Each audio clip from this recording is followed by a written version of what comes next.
The number one reason why most emails sent by wedding professionals to engaged couples don't perform very well is because they're bad. They're really, really bad. Let's talk about one-to-one emails.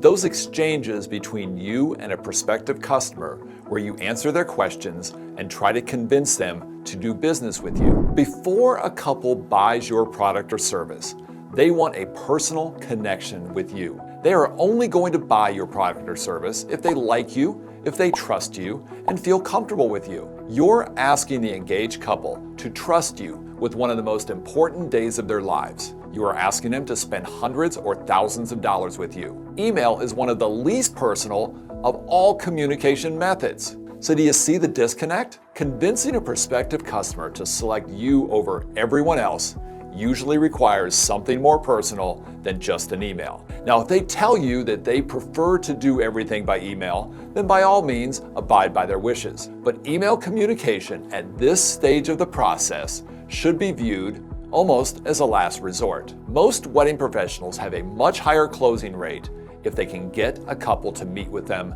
face to face. Do whatever you can to get an in-person meeting, or at least talk to them on the phone. Your results will be much better. When you do use email, here are some tips. Respond promptly. They're talking to your competitors at the same time. When you don't get right back to them, that signals indifference. You should mirror their writing style. If their emails to you are very short, your responses should also be short. But if they're writing in detail, your responses should also be written in detail. Keep notes. Anything that they tell you, little things about them or their wedding, you can drop those into your emails so that your emails sound personalized. And definitely check for typos and grammatical errors. You should always include a call to action.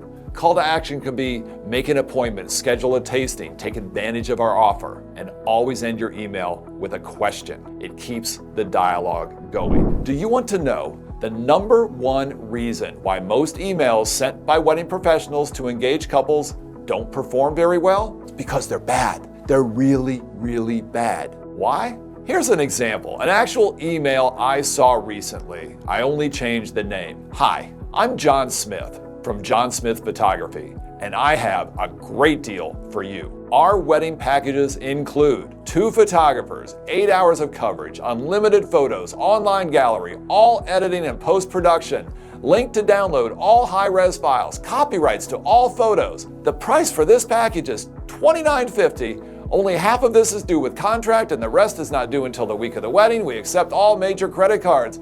If you wish to discuss further, please let me know. My website and link to reviews are below. As of now, your date is still available. Thanks. You have just asked her to marry you before you've even had a first date. They don't know you. They don't know if they need your stuff. You don't know if they need your stuff. But your email just jumps right into buy my stuff. No one makes a purchase of hundreds or thousands of dollars as a result of a single email from someone they've never heard of, especially if it's a bad email. Is it any surprise that these types of emails don't work very well, if at all? Have you ever read books, seen videos, or heard podcasts from Gary Vaynerchuk? If not, you need to check him out.